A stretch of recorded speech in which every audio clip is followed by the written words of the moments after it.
Hello friends, welcome to my channel teaching by Ansari. कैसे हैं आप लोग? आई होप आप लोग अच्छे होंगे और अच्छे होना भी चाहिए।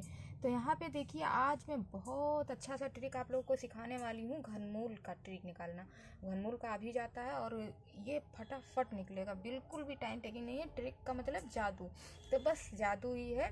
थोड़ा सा आपको इसका तरीका याद रखना है। यहाँ पे देखिए, ये सवाल मैंने लिख दिया है पहले ही, और इसका हमें घनमूल निकालना है। घनमूल जानते हैं कि उसको फिर एलसीएम लेके आप उसका गुणनखंड करके फिर निकालेंगे तो बहुत टाइम टेकिंग प्रोसेस हो जाएगा। तो मैं इसका जो ट्रिक बताने वाली हूँ बहुत आसान सा है। कि ये देखिए, काफ़ी लंबी संख्या लिखी हुई है, 42,875। तो इसका आपको घनमूल निकालना है, और वो भी चुटकियों में मैं बताने वाली हूँ। तो आपको कैसे निकालना है, यहाँ पे जैसे कि इधर की 3 संख्या आपको क्या कर लेनी है, अलग कर लेनी है। मान लो ये तो ऐसे लगा, अगर मान लो इतना डिजिट में संख्या दी गई है, तो आपको क्या करना है, सबसे पहले 3 संख्या लास्ट के अलग कर लेने हैं।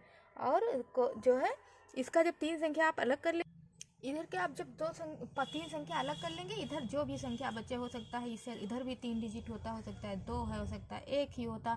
तो आपको पहले इधर से दाहिने साइड से क्या करना है, 3 डिजिट को अलग कर लेना है। अब 3 डिजिट को जब आपने अलग कर लिया, यहाँ पे देखिए मैंने हल्का सा इस कॉमा लगा दिया है, अलग कर लिया। और फिर उसके बाद में जो सबसे राइट साइड की जो संख्या है ना, घनमूल के लिए ये ट्रिक है। जब जो आपसे दाहिनी तरफ की संख्या है, आपको क्या करना है, उसको लिख लेना है। इसको आपको एज इट इज लिख लेना है। यहाँ पे 5 दिया गया है, इसीलिए मैंने 5 लिख लिया है।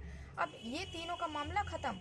इन तीनों का मामला किसमें था कि सिर्फ आपको दाहिने संख्या से मतलब थी, लेकिन आपको 3 संख्याएं अलग करनी है। उसका जो है राइट साइड वाला संख्या को ले लेना है। अब यहाँ पे बचा 2 डिजिट वाली संख्या, और वो संख्या कौन सी है, 42। आपको ये देखना है कि ये 42 किसका घनमूल बन रहा है। तो 42 तो किसी के घन में नहीं आ रहा है। अगर हम 2 का पहाड़ा पढ़ें, घन का मतलब 3 बार कोई भी संख्या, तो हम 2 का पढ़ते हैं, 2 दूनी 4, दूनी 8। फिर हम 3 का पढ़ के देखते हैं कि 3 में 42 आ रहा है क्या। तो 3 तिया 9 तिया 27। ये तो कितना आ रहा था, 28 8, और ये कितना आया, 27। अब हम 4 का देखते हैं, 4 का घन करके 4 चौक 16 चौका 64, यानी कि ये 64 आ गया।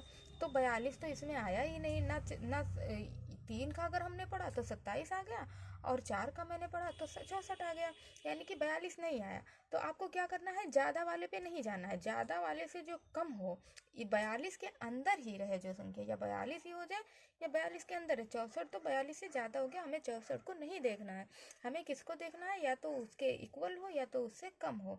तो कम वाली संख्या कौन सी है, 3। तो हमको यहाँ पे 3 ले लेना है, और ये इसका एकदम एग्जैक्ट करेक्ट घन निकल के आएगा इस संख्या का। तो देखिए कितना आसान सी संख्या है, बिल्कुल भी मुश्किल नहीं है, बिल्कुल टफ नहीं है। आपको पहले 3 संख्या अलग कर लेनी है, और जो सबसे राइट साइड वाली संख्या होगी उससे मतलब है, और किसी से नहीं। अब इधर 2 बचे, 3 बचे, 4 बचे, उतनी संख्या बचे, कोई मतलब नहीं है। 3 अलग करने के बाद 3 अलग कर देना, उसका सिर्फ राइट साइड वाली संख्या को ले लेना है। इधर का कम या फिर इक्वल जो भी घन बन रहा हो, उसका एक संख्या लिख देना है। तो ये इसका करेक्ट आंसर आ जाएगा। एक बात इसमें और पॉइंट करने वाली है, नोटिस करने वाली है, कि यहाँ पे 5 लिखा है। 5 लिखा था तो वही संख्या मैंने लिख दिया। यहाँ पे 4 होता तो भी मैं 4 लिख देती। यहाँ पे 3 होता तो, अगर यहाँ पे 3 होता तो हमें क्या करना होता, 3 नहीं लिख देना था, तब हमें क्या लिखना था, 7।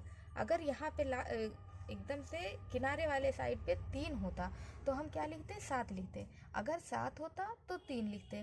अगर इधर 8 होता तो 2 लिखते, और 2 होता तो 8 लिखते। तो 2 के लिए 8, 8 के लिए 2, 3 के लिए 7, 7 के लिए 3, ये चीज़ याद रखना है। बाकी 5 है तो 5, 4 है तो 4, 2 है तो 2, 1 है तो 1, 6 है तो 6। इस तरह से आपको करना है। तो आई होप आपको ये वाली ट्रिक बहुत अच्छी लगी होगी। इसके चलिए हम लोग आगे एक सवाल और देख लेते हैं, और फिर अगर आप प्रूफ करना चाहें तो आप उसको प्रूफ भी करिएगा। अब देखिए, एक सवाल यहाँ पे लिखा हुआ है 12,167।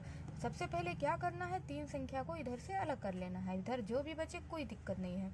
हमने क्या बताया है कि 7 हो तो क्या आपको लिख देना है, 3 लिख देना है। तो इसीलिए हमको 7 इजिट नहीं लिखना है, हमें 3 लिखना है। अब इधर वाली संख्या पे हम आते हैं, 12 पे। इसका हम घन करके देखते हैं, तो 2 का अगर हम करेंगे तो कितना आ जाएगा, 8 आ जाएगा। अगर हम 3 का करते हैं तो क्या आ जाएगा, 27 आ जाएगा। तो ज़्यादा पे हमें जाना ही नहीं है, हमें तो कम पे ही जाना है। तो हम 2 का ले लेंगे, 12 है तो कोई बात नहीं है। तो यहाँ पे हम 2 लिख देंगे। और ये 23 इसका एकदम एग्जैक्ट करेक्ट घन निकल के आएगा। अगर आपको यकीन नहीं है तो आप एक बार जो है इसका घनमूल निकाल के देख लीजिए। अगर आपको ये वीडियो अच्छा लगा हो तो लाइक सब्सक्राइब करिए, बेल आइकन को प्रेस करिए, ज़्यादा से ज़्यादा शेयर करिए और कमेंट बॉक्स में कमेंट ज़रूर करिए। Thank you for watching.